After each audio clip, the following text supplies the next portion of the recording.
The morning Petra Voss walked into the bakery she used to own half of, she didn't go inside. She stood on the sidewalk on Dunbar Street, her coat pulled tight against the November wind coming off the water, and she looked through the glass at the woman behind the counter. The woman who had been her husband's assistant for 3 years, before she became something else entirely. The lights inside were warm, the display case was full.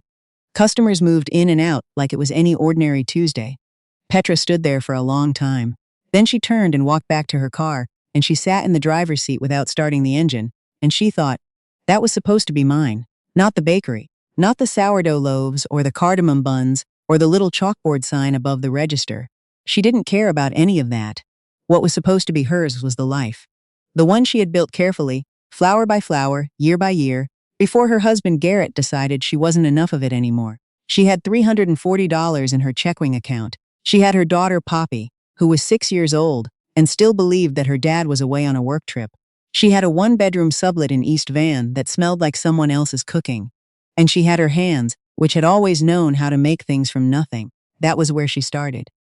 People who knew Petra before Garrett would tell you she wasn't someone who needed rescuing. She had grown up in Kamloops, the youngest of 3, with a mother who worked 2 jobs and a father who could fix anything with the tools he kept in the back of his truck. Petra had learned early that nobody was coming to sort out your problems for you. You sorted them out yourself, or they didn't get sorted. She had gone to culinary school in Vancouver at 22, and she had been good, genuinely good, not just in the way people say to be encouraging, but in the way that made her instructors stand in the kitchen doorway and watch. She had a sense for flavor the way some people have a sense for direction. She just knew which way things should go. She met Garrett at a pop-up market in Gastown. He had stopped at her table and eaten half a lemon tart before he even said hello. He was tall, sandy-haired, the kind of charming that feels effortless because it has been practiced. He owned a small property management company and had opinions about wine and knew how to make a woman feel like she was the most interesting person in the room. They were married in 2 years. Poppy came in year 3. And somewhere in year 4 the world got smaller. It happened the way these things often do, gradually, and then all at once. Garrett didn't like her working weekends. You have a baby, Petra. Your priorities have shifted. He didn't like the business partner she'd brought in to help scale the bakery. I just don't trust him. Do you have to be there every day? He didn't like the friends she went out with on Thursday evenings. You seem distracted when you come home. I'm just saying. None of it was said loudly. Garrett was not a man who raised his voice. He was much quieter than that, and much more effective. By the time Poppy was 3, Petra had sold her share of the bakery. By the time Poppy was 4, she had stopped calling most of her friends back. By the time Poppy was 5, she had become someone she barely recognized. Someone who checked her husband's mood before she spoke, who planned her sentences in advance, who had learned that the safest thing was to take up less space. She told herself it was a season. She told herself it would pass. Then she found the texts. She hadn't been looking. She wanted to be clear about that, in her own mind. She hadn't been suspicious in the way people imagine, hadn't been going through his phone with trembling hands in the dark. She had been looking for a restaurant reservation he'd mentioned, and there it was. An entire thread. Months of it. Full of the kind of language that left no room for interpretation. Her assistant's name was Dara. She was 29. She had started at Garrett's company 18 months earlier. Petra sat on the edge of the bed and read the whole thread from beginning to end. She did not cry. She was not sure why.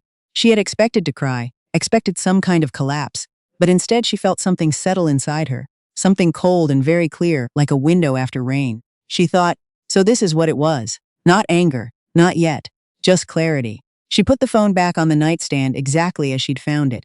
She went and stood in the doorway of Poppy's room and watched her daughter sleep, one arm thrown over a stuffed rabbit named Gerald. She stood there a long time. In the morning, she called a lawyer. She did not tell Garrett what she knew, not that week, not the next. She spent 3 weeks moving carefully, gathering documents, understanding exactly what she was entitled to and exactly what she wasn't. The bakery share she had sold was gone. They had joint savings, but not as much as she had believed. Garrett had a habit of routing money through accounts she hadn't known about, an untangling that would take time and would cost more than she had. Her lawyer, a compact woman named Ms. Okafor who wore reading glasses on a beaded chain, looked at Petra across a conference table and said, "You're not in a terrible position, but you're not in a great one either. His income will make support payments manageable. But you need to be realistic about the timeline." "How long?" Petra asked. "A year. Maybe more, if he fights it. Petra thought about a year. She thought about what $340 looked like stretched across 12 months, about the sublet she couldn't afford past February, about Poppy, who would need new winter boots and would someday need to understand why her family had become two separate places. Okay, Petra said. What do I do first? She had moved out on a Wednesday while Garrett was at work. She had taken Poppy's things and her own clothes, and her grandmother's cast iron pan, and a box of baking equipment she had kept in the basement, the good digital scale, the bench scraper, the pastry brushes she'd had since culinary school. She had not taken much else. She didn't want much else. The sublet was on a quiet street in East Van, the ground floor of a house owned by a retired teacher named Hugh, who lived upstairs and played jazz records on Sunday mornings. It was small. The kitchen was narrow and faced a back garden that had gone to seed. The radiator made sounds at night that Poppy found alarming until she decided it was a ghost named Bernard who was friendly. Bernard won't hurt us, Poppy told Petra solemnly about a week in. No, Petra agreed. Bernard is on our side. In the evenings after Poppy was asleep, Petra sat at the kitchen table and worked. She did the math over and over, different ways, trying to find a version that added up. Garrett's support payments wouldn't begin until the separation was formalized, which could take months. Her savings were thin. She had a culinary background and no current employer, and a 6-year-old who needed to be picked up from school at 3. She thought about what she could do with a kitchen and $100. She started small. That was the only way she knew how to start anything, with the smallest possible version of the thing, just to see if it would hold. She made 4 dozen butter tarts on a Friday night. Old recipe, the one her mother's friend Elaine had given her years ago, with a filling that was just shy of runny, the way they were supposed to be. She posted a photo on a neighborhood Facebook group and said she had some available at $8 a half dozen. She sold out by noon the next day. Someone asked if she could do a dozen for a birthday. Someone else asked about Christmas orders. She made more the following week, and the week after that. By December, she was doing 60 to 80 units a week out of that narrow east-facing kitchen, sliding trays in and out of an oven that ran 10 degrees hot on the left side, waking at 5 to have the first batch done before Poppy stirred. She added shortbread. She added a dark chocolate bark with sea salt and dried cranberries. She kept her prices honest and her quality ruthless. Anything that didn't meet the standard she set for herself went to Hugh upstairs or into the compost, and she started again. The money was not much, but it was hers. Entirely, completely, traceably hers, in an account Garrett had no knowledge of and no access to. She named the little operation Poppy's Kitchen, mostly because it made her daughter smile. January was the hardest month.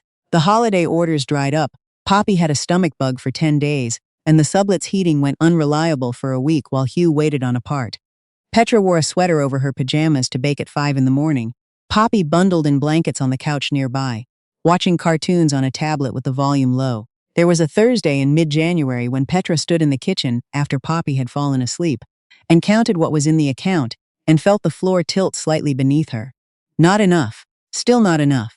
The support payments were delayed because Garrett's lawyer had requested an extension on the financial disclosure, and Ms. Okafor was pushing back, but pushing back took time, and time was the one thing Petra couldn't buy.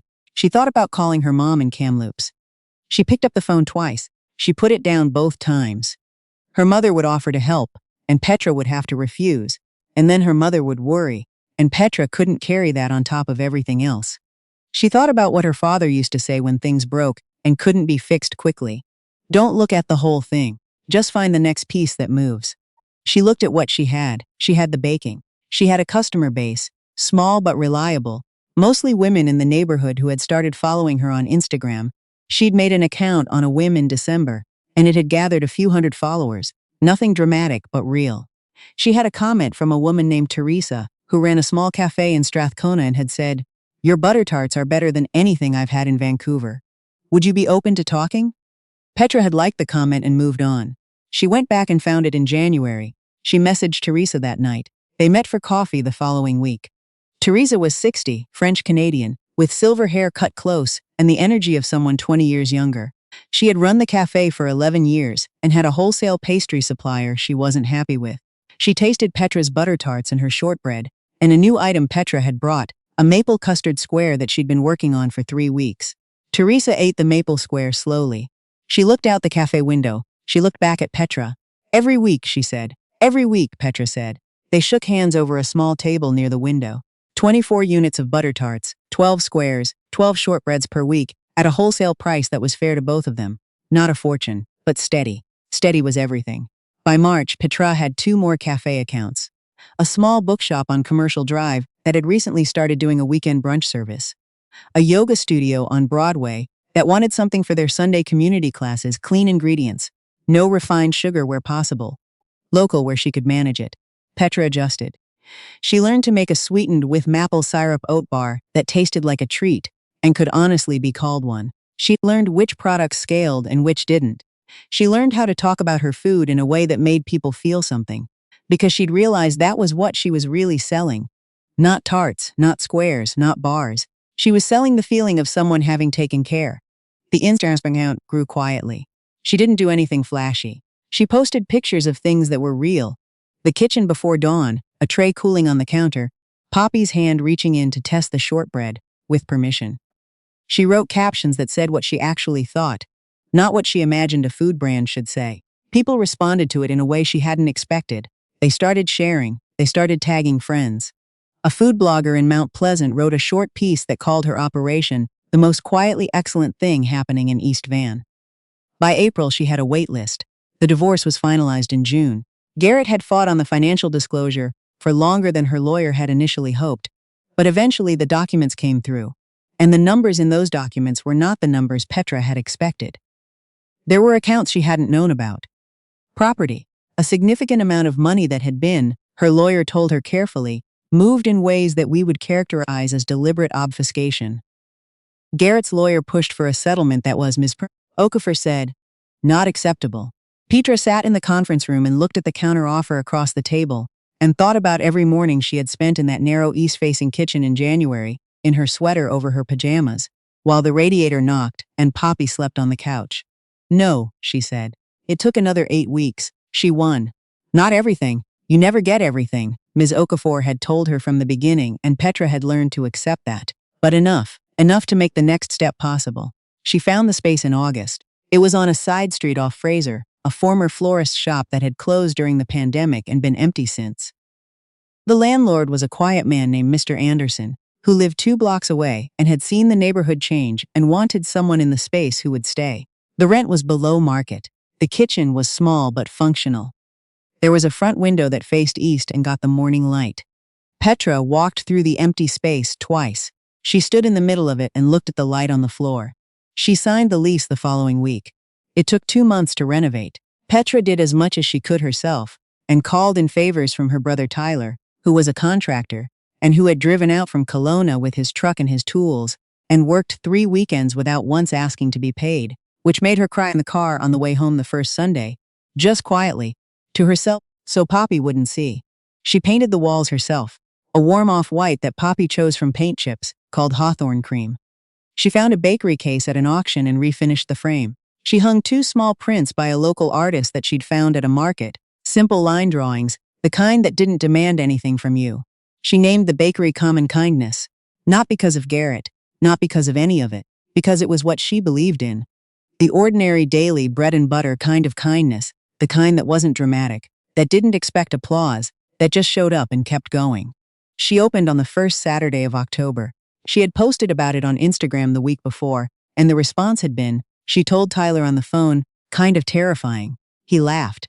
She laughed. It was the first time she'd laughed like that in a long time, from the belly, without thinking about it first. By 9 in the morning on opening day, there was a line outside. Poppy stood behind the counter in a small apron Petra had made for her, handing out samples on a little wooden board, gravely serious about the task, as she was serious about most things. By noon, they had sold out of everything. Garrett came on a Thursday in November. Petra didn't know he was there at first. She was in the back, running a second batch of butter tarts, and going over next week's wholesale order when her counterperson, a 20-year-old named Jess, who had turned out to be unnervingly good at reading a room, appeared in the doorway with an expression Petra didn't quite recognize. There's a guy out front, Jess said. He's been standing outside for a while. He's not coming in. Petra looked up. Okay. I think he knows you, Jess said. He keeps looking in. Petra wiped her hands on her apron. She walked out to the front. The morning light came through the east-facing window the way it always did at that hour, low and gold, picking out the edges of things. The display case was full. Two customers were at the small table by the window. Poppy's drawing, a crayon sun above a bakery. Poppy's picture, which had been here since week 1, was taped beside the register. Outside on the sidewalk, Garrett stood with his hands in his coat pockets. He was looking at the sign, then at the display case, then at Petra standing inside looking back at him. She didn't move toward the door. She didn't wave.